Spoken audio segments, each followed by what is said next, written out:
ابھی آپ کو اس کا معمولی سا اندازہ بھی نہیں ہے۔ میرے رضوان کی بات کے جواب میں خاموش رہا۔ میرا دھیان احساس شکر گزاری کے ساتھ اس ہستی کے قدموں میں سجدہ ریز ہو گیا جس نے ایک فقیر اور بندہ عاجز کو بہت معمولی عمل کے بدلے میں اس عزت و سرفرازی سے نوازا تھا۔ بے اختیار میری آنکھوں سے آنسو بہنے لگے اور میں خود بھی سجدے میں جا گرا۔ میری زبان پر تسبیح و تمجید کے الفاظ تھے۔ میں اسی حال میں تھا کہ اچانک بارش کے قطروں کی سی آواز آنا شروع ہو گئی۔ سالیہ نے میری پیٹھ تھپ تھپا کر کہا، عبداللہ اٹھو اور اپنے سجدے کی مقبولیت دیکھو۔ میں اٹھا تو ایک حیرت انگیز منظر میرا منتظر تھا۔ میں نے دیکھا کہ حور و غلمان کے چہروں پر بشاشت اور خوشی کی لہر دوڑ رہی تھی۔ ان کی جولیاں انتہائی حسین موتیوں سے بھری ہوئی تھی۔ میں کچھ نہیں سمجھ پایا۔ سالیہ نے میری حیرت دور کرتے ہوئے کہا، خدا نے تمہاری طرف سے ان کو بخشش عطا کی ہے۔ تمہاری آنکھوں سے تو آنسو ہی بہے تھے مگر خدا نے ان کو قبول کر کے موتیوں کی برسات برسا دی۔ یہ ان کے لیے تمہاری آمد پر ایک تحفہ ہے جو ان کی زندگی کی سب سے قیمتی متاع ہے۔ ہم دوبارہ چلنے لگے اور آخر کار یہ استقبالی قطار ایک بلند و بالا دروازے پر ختم ہوئی۔ ہمارے قریب پہنچنے سے قبل ہی دروازے کے دونوں پٹ کھل چکے تھے۔ یہاں سے رضوان واپس لوٹ گیا اور میں سالیہ کے ساتھ اپنی رہائش گاہ میں داخل ہو گیا۔ رہائش گاہ کا لفظ میں نے اس لیے کہا کہ کاٹیج، ہٹ، گھر، مکان، عمارت، بلڈنگ، بنگلہ، کوٹھی اور محل، قصر اور شہر جیسے تمام الفاظ میری اس رہائش گاہ کو بیان کرنے کے لیے قطعاً ناکافی تھے۔ یہ تا خد نظر پھیلا ہوا ایک وسیع علاقہ تھا۔ وہ سرسبز پہاڑوں، ان پر بنے فلک بوز محلات، ان کے دامن میں میلوں پھیلے باغات، ان کے نیچے بہتی ندیوں اور دریاؤں کا ایک ایسا مجموعہ تھا جن کے بیان کے لیے شاید الفاظ تو وہی ہیں جو میرے ذہن میں تھے مگر ان کی حقیقت، ان کا حسن اور ان کی شان و شوکت ایک بالکل مختلف چیز تھی۔ میں نے اس وسیع منظر نامے پر نظر ڈالتے ہوئے سالیہ سے دریافت کیا، اتنے سارے محلات میں سے میری رہائش کا کون سی ہے؟ ہوئے کہا، یہ محلات تمہاری رہائش کا نہیں، یہ تمہارے قریبی خدام کی رہائش کا ہے۔ تمہاری رہائش یہاں سے کافی دور ہے، تم چاہو تو پیدل بھی جا سکتے ہو مگر بہتر ہے کہ اپنی سواری میں جاؤ۔ یہ کہہ کر اس نے ایک طرف بڑھنے کا اشارہ کیا۔ میں نے اس سمت دیکھا تو ایک انتہائی شاندار مگر قدرے چھوٹا سا گھر بنا ہوا تھا۔ چھوٹا اس دنیا کے حساب سے تھا، وگرنہ پچھلی دنیا کے اعتبار سے یہ کوئی عظیم الشان محل جتنا وسیع تھا۔ مگر عجیب بات یہ تھی کہ سالیہ توجہ نہ دلاتا تو میں کبھی اس کی موجودگی محسوس نہیں کر سکتا تھا کیونکہ یہ مکمل طور پر شیشے کا بنا ہوا تھا اور اتنا شفاف تھا کہ اس کے آر پار سب کچھ نظر آ رہا تھا۔ سالیہ آگے بڑھا تو میں نے اس کے پیچھے، اس خیال سے چلا کہ اس گھر میں کوئی گاڑی وغیرہ جیسی سواری کھڑی ہوگی مگر وہ سیدھا مجھے اس گھر کے وسط میں موجود ایک کمرے میں لے گیا جہاں ہیرے جواہرات سے بنا شاہانہ انداز کی عالی شان نشستیں نصب تھی۔ سالیہ نے مجھے اشارے سے بیٹھنے کے لیے کہا، پھر وہ بولا، یہ تمہاری سواری ہے جو تمہیں تمہاری منزل تک پہنچا دے گی۔ میں تمہیں تنہا چھوڑ رہا ہوں تاکہ تمہیں یہ معلوم ہو جائے کہ یہاں کے اصل بادشاہ تم ہو۔ تمہیں کسی سہارے، کسی خادم اور کسی فرشتے کی مدد کی کوئی ضرورت نہیں ہے۔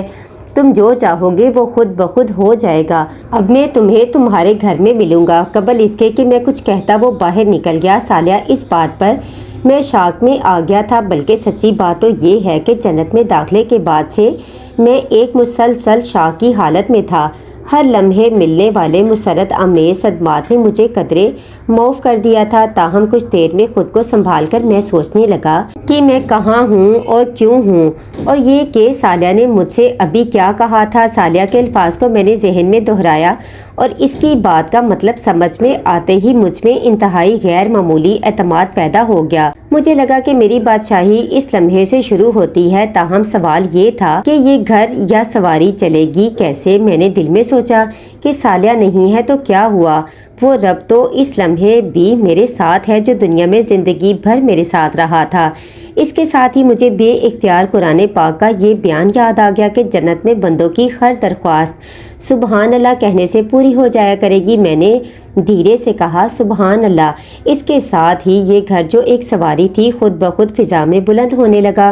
میں خوشی سے کھلکھلا اٹھا اور میں نے زور سے پکار کر کہا، یہ پیغمبر نوح علیہ السلام کے الفاظ تھے جو آپ نے اپنی کشتی میں بیٹھ کر کہے تھے۔ میری سواری دھیرے دھیرے ایک سمت بڑھنے لگی۔ میں خاموشی سے سر ٹکا کر نیچے پھیلے ہوئے حسین مناظر سے لطف اندوز ہونے لگا۔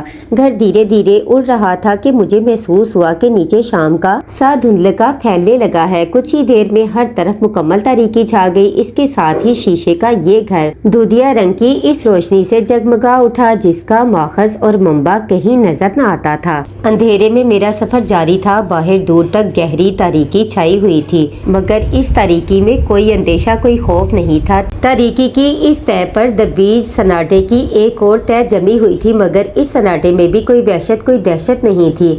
اندھیرے کی طرح یہ سناٹا بھی اپنے اندر ایک عجیب نوعیت کا سکون اور سرور لیے ہوئے تھا۔ ایسا لگتا تھا کہ خاموشی میں بغیر آواز کے نغمے بکھرے ہوئے ہیں جو کانوں کے بجائے دل کے درازوں سے وجود ہستی پر ہولے ہولے دستک دے رہے ہیں۔ بغیر ساز کے کچھ سر فضا میں بکھرے ہوئے ہیں جو سماعتوں کے در و دیوار کے بجائے شعور کے دریچوں سے مہکدہ دل کی دنیا میں داخل ہو کر محو رقص ہیں۔ رہی تاریکی تو مجھے اس کا مقصد صرف ایک نظر آتا تھا، وہ یہ کہ تاریکی اس روشنی کو خوب نمایاں کر دے جو بہت دور فضا میں بلند ایک دیے کی مانند روشن تھی۔ یہ روشنی آسمان کے کسی تارے کی نہ تھی کہ اس وقت زمین کی طرح آسمان بھی تاریکی کی چادر اوڑھے ہوئے تھا۔ یہ روشنی ایک بلند پہاڑ کی چوٹی سے اٹھ رہی تھی۔ اندھیرے میں یہ روشنی بے حد حسین اور دلکش لگ رہی تھی، اتنی کہ اس سے نظر ہٹانے کا دل نہیں چاہتا تھا۔ پھر میں نے سوچا کہ اس اندھیرے میں دیکھنے کو اور رکھا ہی کیا ہے۔ میرے دل میں خواہش پیدا ہوئی کہ کیا ہی اچھا ہو کہ میں نیچے کا منظر روشنی میں دیکھ سکوں۔ میں نے سبحان اللہ کہا، اس کے ساتھ ہی تاریکی چھٹ گئی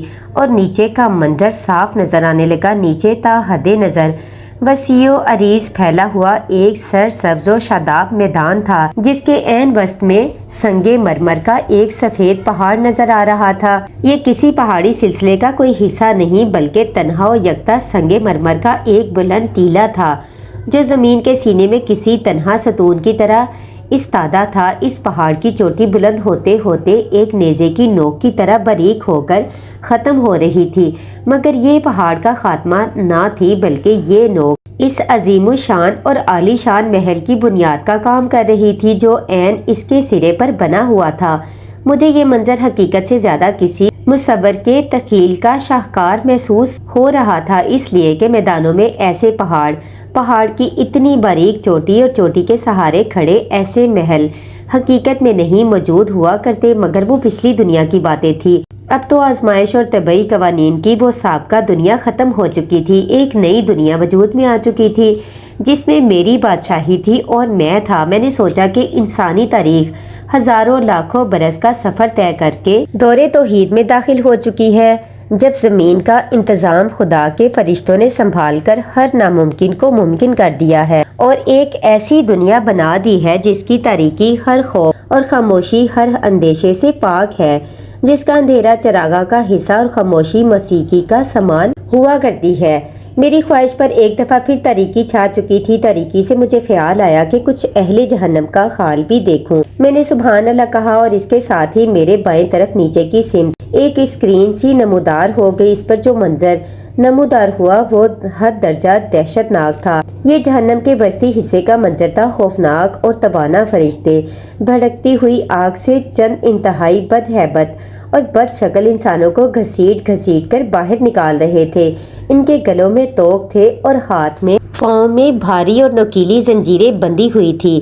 ان کے چہرے کا گوشت آگ میں جھلس چکا تھا۔ ان کے جسم پر تار کول کا بنا ہوا لباس تھا جسے سلگتی آگ ان کے گوشت کو جلا رہی تھی۔ وہ شدت تکلیف کے مارے چیخ رہے تھے، رو رو کر اللہ سے فریاد کر رہے تھے کہ انہیں ایک دفعہ دنیا کی زندگی میں جانے کا موقع دیا جائے، پھر وہ کبھی ظلم، کفر اور ناانصافی کے قریب بھی نہیں بھٹکیں گے۔ مگر وہاں چیخنا، رونا اور دانت پیسنا سب بے سود تھا۔ پھر ان جہنمیوں نے چلا کر پانی مانگنا شروع کیا تو فرشتے ان کو گھسیٹتے ہوئے پانی کے کچھ چشموں تک لے گئے۔ یہاں ابلتے پانی سے بھاپ اٹھ رہی تھی، مگر یہ جہنمی اتنے پیاسے تھے کہ اسی پانی کو پینے پر مجبور تھے۔ وہ کھولتے ہوئے پانی کو پیتے اور چیختے جا رہے تھے اور وہ اس پانی سے منہ ہٹاتے، مگر کچھ ہی دیر میں اتنی شدید پیاس لگتی کہ پھر جانوروں کی طرح اسی پانی کو پینے پر خود کو مجبور پاتے۔ اس عمل کے نتیجے میں ان کے چہروں کی کھال اتر گئی اور ان کے ہونٹ نیچے تک لٹک گئے تھے۔ یہ منظر دیکھ کر میں نے بے اختیار اللہ پاک کی پناہ مانگی اور اس کا شکر ادا کیا کہ اس نے مجھے اس بدترین انجام سے بچا لیا۔ پھر میں اس منظر کو بھول کر اس جاذب نظر روشنی کو دیکھنے لگا جو پہاڑ کی چوٹی پر بنے محل سے اٹھ رہی تھی۔ میری سواری دھیرے دھیرے اس محل کی سمت بڑھ رہی تھی۔ میرے دل میں خواہش پیدا ہوئی کہ محل پہنچنے سے قبل ہی میں یہاں بیٹھے بیٹھے اس کو دیکھ لوں۔ حسب معمول میں نے سبحان اللہ کہا، یکا یک میرا کمرہ سینما گھر میں بدل گیا، مگر اس سینما کا اسکرین سامنے نہ تھا بلکہ دائیں بائیں سامنے اور اوپر کی سمت محل کا منظر کسی 3D فلم کی طرح چلنے لگا۔ مجھے محسوس ہوا کہ میں خود محل کے اندر موجود ہوں اور سب کچھ دیکھ اور سن سکتا ہوں۔ آج یہاں جشن کا سما تھا۔ بلند پہاڑ کی چوٹی پر میرا یہ شاندار محل بقائے نور بنا ہوا تھا، بغیر کمکموں کی پھوٹتی ہوئی روشنیاں اور بغیر کسی شمع کے منور ہوتے فانوس۔ اس شاندار محل کو اندھیرے کے سمندر میں روشنی کا ایک جزیرہ بنائے ہوئے تھے۔ یہ روشنی ہر سمت اور ہر رخ سے پھوٹ رہی تھی۔ یہ روشنی سے زیادہ رنگ و نور اور کوس و قزح کی وہ برسات لگتی تھی جو نگاہوں کے رستے احساسات کی دنیا کو ہر لمحہ ایک نئی لذت سے روشناس کرا رہی تھی۔ روشنی اس قدر نظر نواز بھی ہو سکتی ہے، کسی آنکھ نے کبھی اس کا مشاہدہ نہ کیا ہوگا۔ وقفے وقفے سے یہاں نغمہ و آہنگ کا ترنم چڑھتا اور دلوں کے تار چھیڑتا ہوا فضا میں بکھر جاتا۔ موسیقی اس قدر مدہوش کن بھی ہو سکتی ہے، کسی سماعت کو کبھی اس کا گمان نہ گزرا ہوگا۔ فضا میں نغمگی کی لہریں ہی معجزہ نہ تھی بلکہ دھیمی دھیمی خوشبو کی مہک بھی فضا کو معطر بنائے ہوئے تھی۔ خوشبو اس قدر فرحت انگیز بھی ہو سکتی ہے، کسی انسان نے کبھی اس کا تصور نہ کیا ہوگا۔ وسیع و عریض محل کی راہداریوں پر خدام کی چہل پہل بکھرے موتیوں کا منظر پیش کر رہی تھی۔ ان کے چہروں پر روشنی، لباس میں خوبصورتی، گفتار میں دلکشی اور انداز میں مستدی تھی۔ ان خدام کی منزل محل کے ایک کونے پر بنا وسیع و عریض باغ تھا۔ یہ باغ کیا تھا؟ سبزے، پھولوں اور درختوں کا ایک ایسا گلدستہ تھا جس نے اپنے حسن سے چمن بندی کی ہر انتہا کو مات دے دی تھی۔ ہزارہ رنگ اس باغ میں بکھرے ہوئے تھے۔ صرف ایک سبز رنگ نے اتنی مختلف شکلوں میں اپنا ظہور کیا تھا کہ انہیں گنا نہ جا سکتا تھا۔ بلند و بالا درخت اور ان پر لگے ان گنت اقسام کے پھل، ہر درخت پر مختلف رنگ کے پتے، ہزارہ طرح کے پودے جن پر لگے ہوئے رنگ برنگے پھول اور کلیاں۔ پھر یہ سب کچھ بے ترتیب نہ تھا بلکہ اصل حسن اس ترتیب میں ہی تھا جس کے ساتھ ان درختوں، پودوں اور پھولوں کو منظم کیا گیا تھا۔ یہ باغ کسی شاعر کی دل آویز غزل کی طرح تھا جس میں منتشر الفاظ کو وزن، قافیے اور ردیف کے نظم پر پرو کر ایک شاہکار تخلیق کیا جاتا ہے۔ اس حسین و جمیل باغ کے حسن میں وہ راستے اور روشنییں قیامت ڈھا رہی تھی جو یاقوت، موتی، زمرد، نیلم اور فیروز جیسے قیمتی پتھروں کے سنگے ریزوں سے بنائی گئی تھی۔ اس پر مزید وہ نہریں تھیں جو باغ کے درمیان بہتی ہوئی آنکھوں کو احساس، لطافت اور ان کے بہنے کی آواز کانوں کو سرور بخش رہی تھی۔ ان نہروں میں سے کسی میں سفید دودھ، کسی میں جھاگ اڑاتا بے آمیز پانی، کسی میں سرخ ارغوانی شراب اور کسی میں بہتے شہد کی موجیں رواں تھی۔ ہر نہر سے ایک منفرد نوعیت کی خوشبو اٹھ رہی تھی جو قریب جانے والے کو اپنے شہر میں جکڑ لیتی۔ نہروں کے ساتھ اور درختوں کے نیچے جگہ جگہ بیٹھنے والوں کے لیے ہیروں اور جواہرات سے جڑے ہوئے تخت، شاہانہ نشستیں، دبیز قالین اور آرام دہ تکیے رکھے ہوئے تھے۔